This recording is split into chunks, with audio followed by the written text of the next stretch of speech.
오늘도 주님과 친밀함을 가지기 위해 오신 여러분들을 환영하고 축복합니다.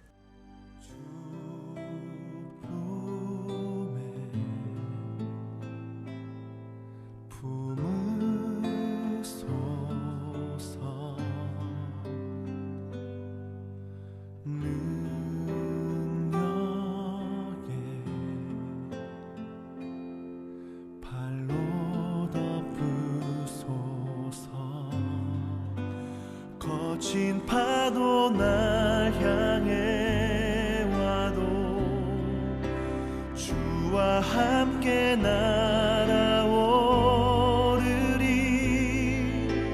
폭풍 가운데 나의 영혼 잠잠하게 주를 보리라.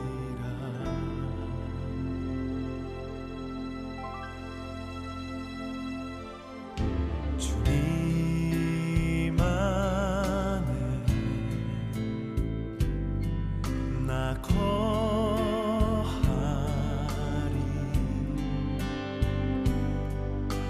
주 능력 나 잠잠히 믿네.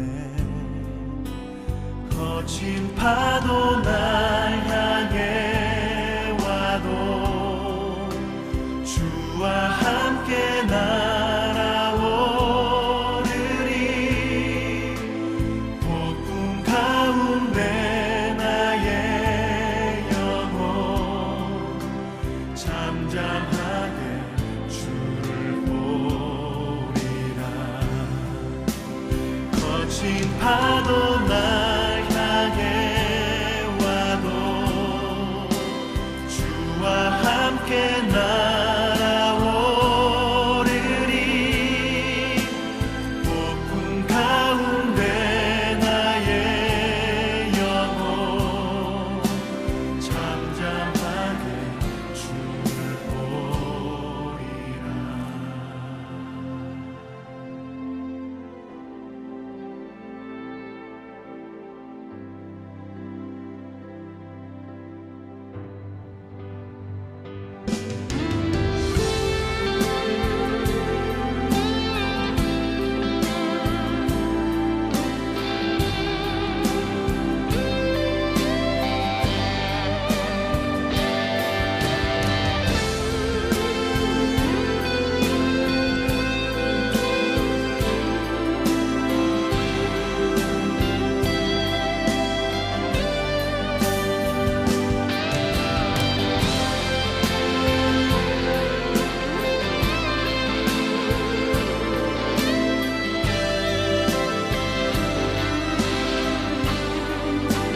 거친 파도 날 향해 와도 주와 함께 날아오르리. 폭풍 가운데 나의 영혼 잠잠하게 주를 보리라. 거친 파도 날 향해 와도 주와 함께 날아오르리. 폭풍 가운데 나의 영혼 잠잠하게 주를 보리라.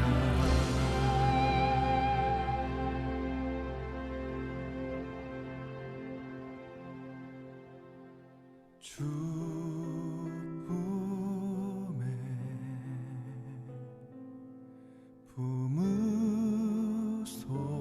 품으소서. 능력에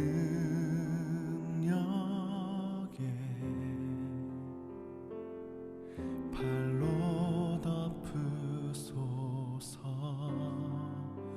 거친 파도 날 향해 와도 주와 함께 날아오르리.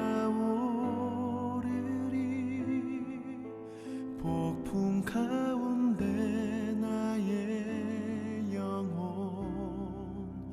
잠잠하게 주를 보리라.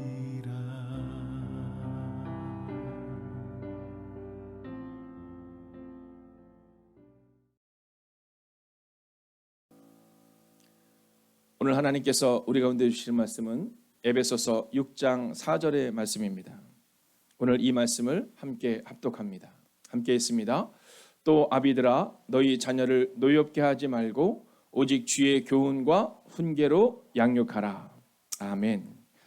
자, 오늘 성경이 말하는 양육이라는 주제를 가지고 오늘 우리가 함께 말씀을 나눠 보려고 합니다.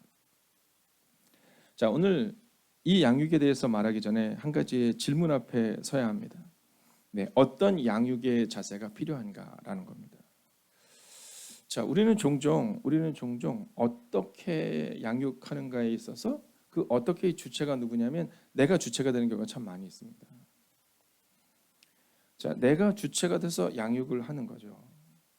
근데 사실 이 양육이라는 것은 내가 주체가 돼서 양육을 하는 것이 아니라 하나님이 우리를 통해 양육하셔야 되는데, 근데 우리는 종종 내가 양육한다고 생각을 하는 겁니다.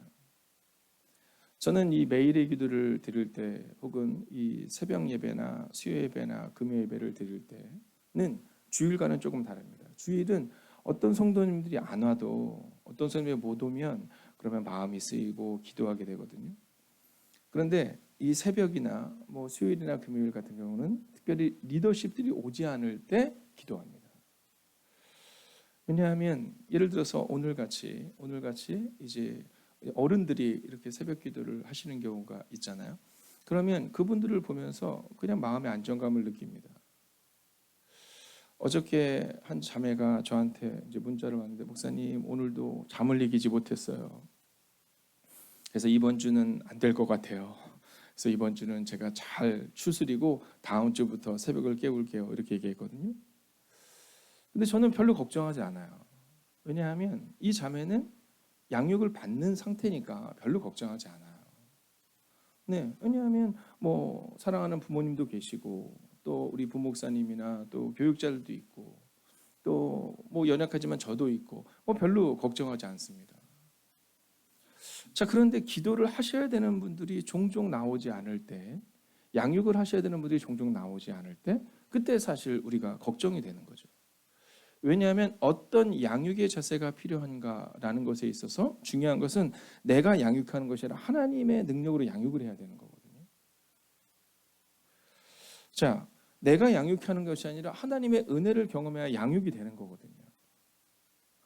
그러니까 교회에도 리더십들이, 예를 들어서 교회의 뭐 리더십이라고 말하는 뭐 기회교원들이나 또는 우리 뭐 원로 장로님이나 우리 권사님들이나 집사님들이나 이렇게 기도하는 분들이 기도를 할 때, 그때 양육이 시작이 되는 거거든요.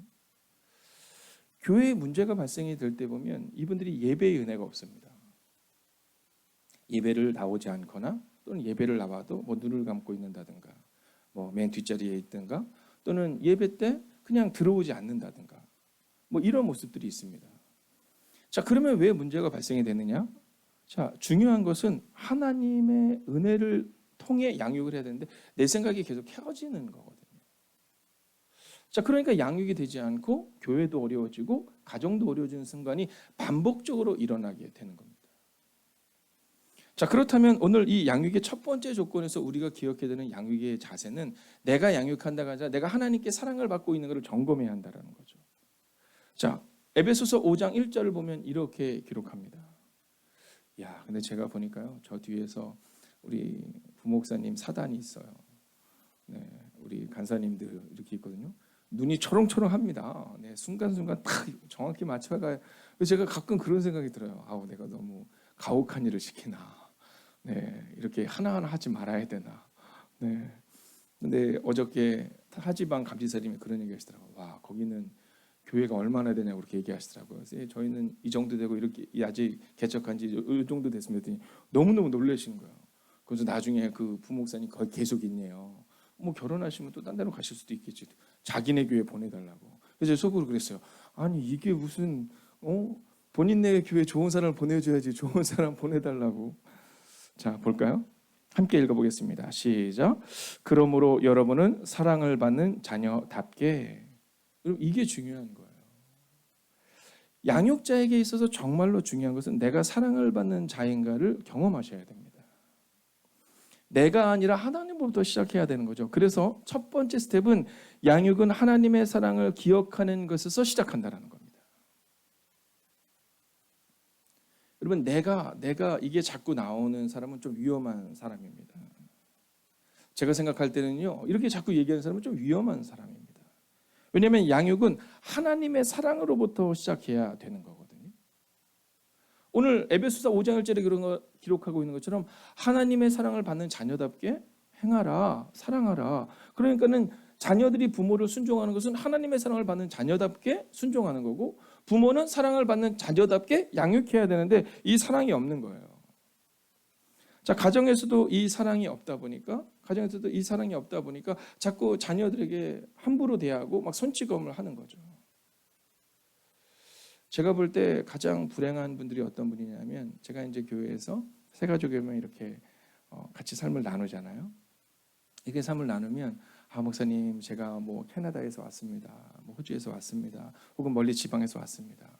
그렇군요. 그럼 얘기를 해요. 얘기를 하는데, 근데 목사님, 거기에요, 제가 사랑하는 성도님들이 있습니다. 거기 제가 사랑하는 자녀들이 남아 있습니다. 그러면요, 건강하신 분이에요. 네, 건강하신 분이에요. 근데 제가 마음이 아픈 게 뭐냐면, 어떤 분들 같은 경우는 교회 중직인데도 불구하고 제가 여쭤봤어요. 존경하는 분이 있느냐고. 그랬더니 그러시더라고. 자기는 존경하는 목사가 없대요. 그 물었어요. 그럼 존경하는 사랑하는 성도들이냐? 자기는 사랑하는 성도도 없대요. 그때 제가 이분 좀 사랑을 더 많이 드려야겠다, 이렇게 생각을 했거든요. 그리고 정말 사랑을 정말 많이 드렸던 것 같아요. 뭐 예를 들어서 이런 겁니다. 우리 장호경 원사님을 대표로 해서 이야기하면 죄송하지만 오신 지 한 1년, 2년 되셨어요. 근데 제가 권사님들 집에 되게 너무 안 가서 좀 속상하시죠? 네. 뭐 팬데믹 상황 때문에 딱 한 번 신방 딱 한 번밖에 못 갔거든요. 근데 그분은 제가 정말 뭐 거의 우리 교회에서 거의 만나는 사람들의 거의 한 10분의 1 정도가 될 정도로 많이 만났거든요. 근데도 끝내 그분이 또 다른 그런 어떠한 길을 걸어가실 때 목사님이 너무 사랑을 안 줬다, 이렇게 얘기를 하시더라고요. 그때 제가 느낀 게 있습니다. 인간의 사랑은 사랑이 아니구나. 목사가 아무리 사랑을 줘도 그것은 영향이 조금은 있겠지만 끝내는 하나님의 사랑을 받아야 되는 거구나. 하나님의 사랑을 받아야 되는 거구나. 그러니까 예배의 은혜를 경험해야 되는 거구나. 그래서 제가 그분께 그랬거든요. 어떤 상황에서도 예배의 자를 지키십시오. 예배의 자를 지키십시오. 여러분, 오늘 우리가 기억해야 되는 것은 하나님의 사랑을 받은 자임을 기억해야 돼요. 우리가 하나님의 사랑을 받은 자임을 기억하면, 그러면요, 여러분, 문제가 없습니다. 근데 중요한 것은 하나님의 사랑을 잃어버리는 거예요. 우리 노 권사님 한 분 계시거든요. 근데 이 노 권사님이 제 방에 오시면 늘 얘기하세요. 하나님의 사랑이 얼마나 감격적인지, 제가 이 한국에 왔을 때 하나님이 얼마나 은혜를 주셨는지, 이런지 저런지. 여러분, 우리의 상관대 사실은 그 감격이 그렇게 살아 역사해야 되는 거거든요. 근데 우리의 감격은 한 30년 전인가? 20년 전인가? 그때 하나님이 저를 사랑해. 그걸로 끝나요. 그게 아니라 오늘도 어저께도 막 어떤 분 막 얘기를 들어, 목사님 작년에 하나님이 주신 은혜, 뭐 재작년에 주신 은혜, 올해 주신 은혜, 막 이래야 되는데 30년 전인가? 뭐 이렇게 된다는 거죠. 여러분, 양육은 하나님의 사랑을 내가 기억하고 내가 받는 것에서 시작해야 하는 겁니다. 내가 뭘 해주겠다가 아니라 내가 먼저 사랑을 받아야, 그래야 사랑을 줄 수 있는 거예요. 요셉의 가정만큼 깨진 가정이 없잖아요. 그죠? 우리가 흔히 얘기할 때 하나님 우리 가정이 요셉과 같은 가정이 되게 해주세요. 여러분, 그런 기도 하지 마세요. 요셉의 가정은 완전 깨진 가정이어서 오죽하면 형들이 동생을 버리고 막 이런 가정이거든요. 하나님 우리 가정이 요셉처럼 문제를 넘어서는 가정이 되게 해주세요. 이렇게 기도하셔야지. 하나님 우리 가정이 요셉과 같은 가정이 되게, 이렇게 하는 건 곤란합니다.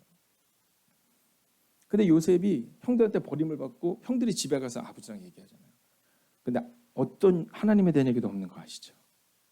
하나님이 하실 것이다, 하나님이 하셨냐, 이런 얘기는 없어요.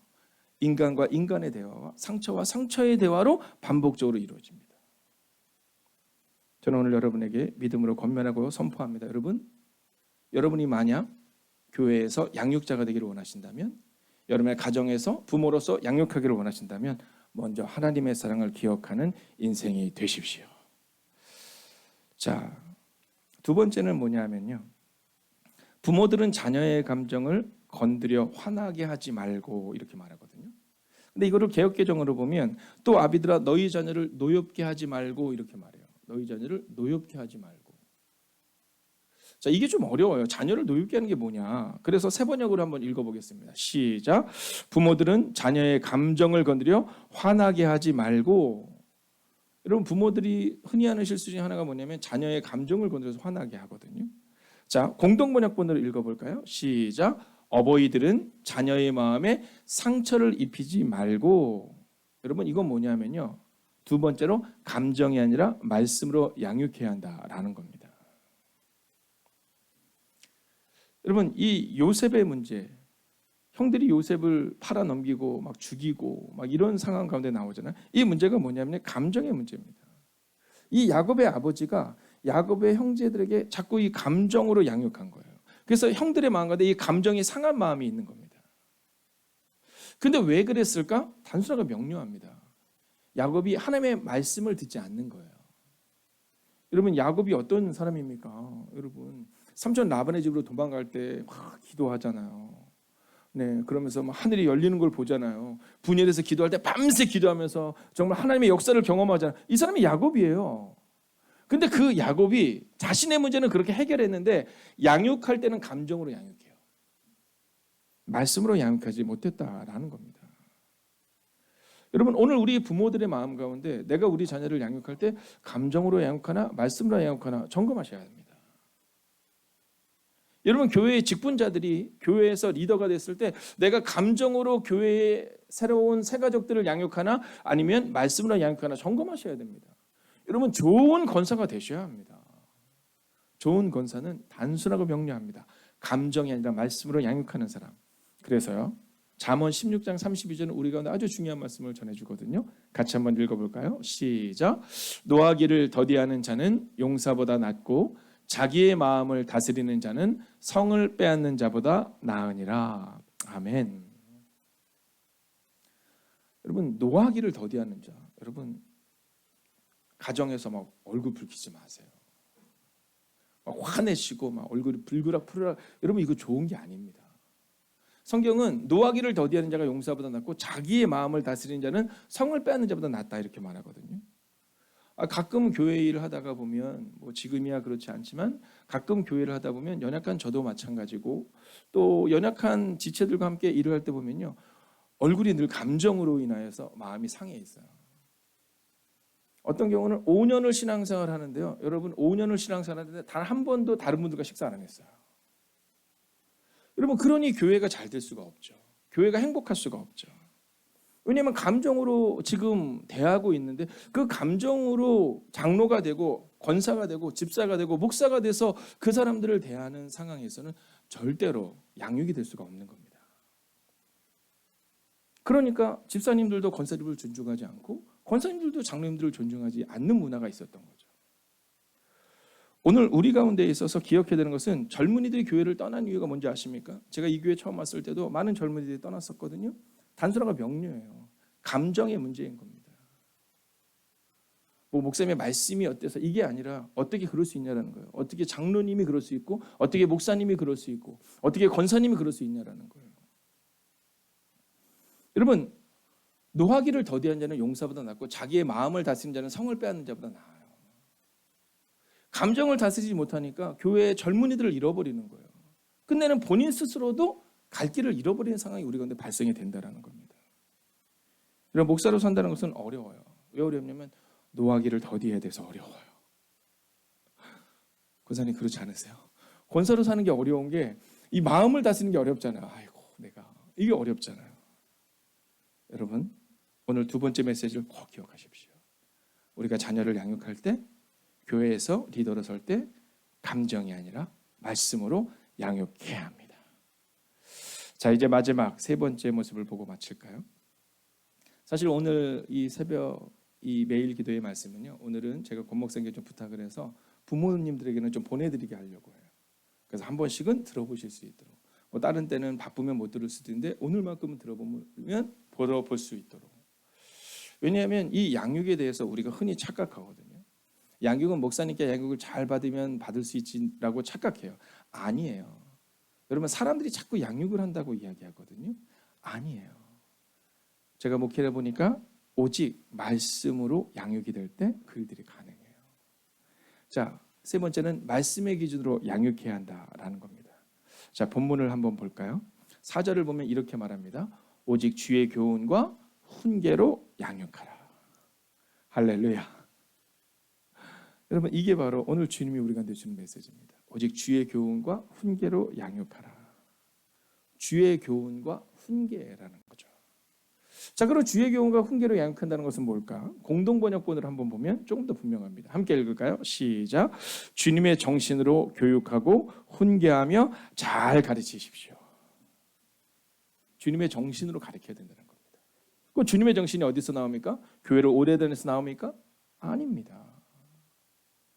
여러분, 교회를 오래 다녀서, 예를 들어 행복이 가득한 교회 오래 다녀서 여러분 주님의 정신으로 살아야지 못합니다.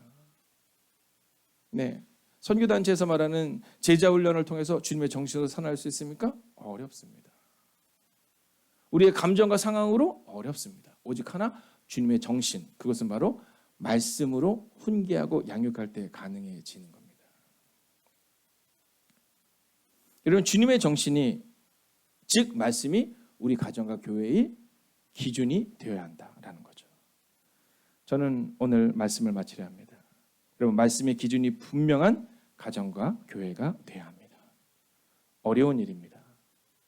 왜 어려운 일이냐면 공동체 안에 이 말씀의 기준이 분명한 공동체가 되기 위해서 어려운 이유는, 여러분 보세요. 이스라엘 백성들이 하나님과 함께 밤에는 불기둥, 낮에는 구름기둥으로 하늘에서 만나를 먹으면서 걸었는데도 말씀의 기준이 세워지는데 몇 년 걸렸어요? 40년 걸립니다. 여러분, 어머니로부터 양육을 받았던 모세가 다시 한번 말씀으로 바로 서는데 걸리는 기간이 몇 년입니까? 40년이 걸립니다. 여러분, 노아의 120년의 시간이 지났습니다. 근데 그때 노아가 그 120년의 시간을 지나며 자녀들을 얼마나 양육을 열심히 했을까요? 그런데도 셈과 함과 야벳 세 아들 중에 한 명의 아들은 하나님의 뜻대로 살아내지 못합니다. 여러분, 리더가 바로 서야 합니다. 여러분, 예배를 드릴 때마다 여러분이 목사를 위해서 기도하는 것은 목사가 특별한 사람이기 때문 아니지 않습니까? 제가 특별한 사람이라서가 아니라 여러분, 바로 선 말씀이 선포되고 증거되기 위해서, 이 말씀이 선언되기 위해서 여러분이 저를 위해서 기도하는 것 아닙니까? 제가 여러분들을 위해서 기도하는 이유가 무엇입니까? 여러분 개인을 위해서입니까? 물론 그것도 있습니다. 그러나 여러분들이 건강해지셔야 새 가족들이, 집사님들이 건강해질 수 있음을 믿기 때문입니다. 오늘 이 말씀 앞에 서십시오. 말씀의 기준이 분명한 가정과 교회를 세우기 위해서 여러분 스스로가 먼저 말씀의 기준을 분명히 세우는, 그리고 그렇게 가정을 세워나가고 교회를 세워나가는 우리가 되시기를, 양육은 내가 아니라 하나님의 사랑을 받는 것에서 시작함을 기억하는 우리가 되기를 주의 이름으로 축원하겠습니다. 기도하겠습니다. 이 시간 함께 선포된 말씀을 붙들고 깊은 묵상의 시간을 갖겠습니다. 성경의 바른 기준을 가진 사람이 되게 해달라고 기도합시다. 성경의 바른 기준이 우리 가정과 목장과 그리고 교회를 건강하게 세우는 은혜를 우리 가운데 달라고 이 시간 합심으로 기도합시다. 함께 기도하겠습니다. 오 살아계신 아버지 하나님, 오늘도 우리가 주님을 기억하며 나아갑니다. 하나님, 우리가 먼저 건강한 하나님의 사람이 되어야 합니다. 하나님, 우리가 목자가 되기 전, 우리가 권사가 되기 전, 집사가 되기 전, 하나님, 우리의 마음 가운데 주님의 마음으로 살아내야 합니다. 목사가 되기 전 그 마음으로 살아내야 합니다. 오 주님, 오늘도 우리 가운데 임하여 주셔서, 오늘도 우리 가운데 역사하여 주셔서 하나님, 믿음으로 걷는 하나님의 사람들 되게 하여 주시옵소서. 하나님의 성경의 바른 기준이 우리의 기준이 되기를 원합니다. 하나님의 성경의 바른 기준이 우리 가정과 목장의 바른 기준이 되기를 원합니다. 오 주님, 교회를 건강하게 세우게 하여 주셔서 믿음으로 걷는 하나님의 사람들 되기를 원합니다. 오 주님, 오늘도 우리 가운데 임하여 주셔서, 오늘도 우리 가운데 역사하여 주셔서 믿음으로 걷는 하나님의 사람들이 되게 하여 주시옵소서. 오 주님, 성경이 말하는 양육, 그것은 성경의 바른 기준을 가진 가정과 교회를 기억하는 하나님의 사람들이 되게 하여 주시옵소서. 오 주님, 오늘도 우리가 주님을 기대하고 신뢰합니다. 이제는 우리 주 예수 그리스도의 은혜와 하나님의 극진하신 사랑하심과 성령의 감화감동 교통하심의 역사가 오늘 하루를 살아갈 때 성경의 바른 기준을 가지고 살아갈 하나님의 사람들, 그리고 그들이 양육하는 가정과 교회가 되기를 간절히 축원하옵나이다. 아멘.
하나님께서 우리의 기도에 영광 받으셨습니다.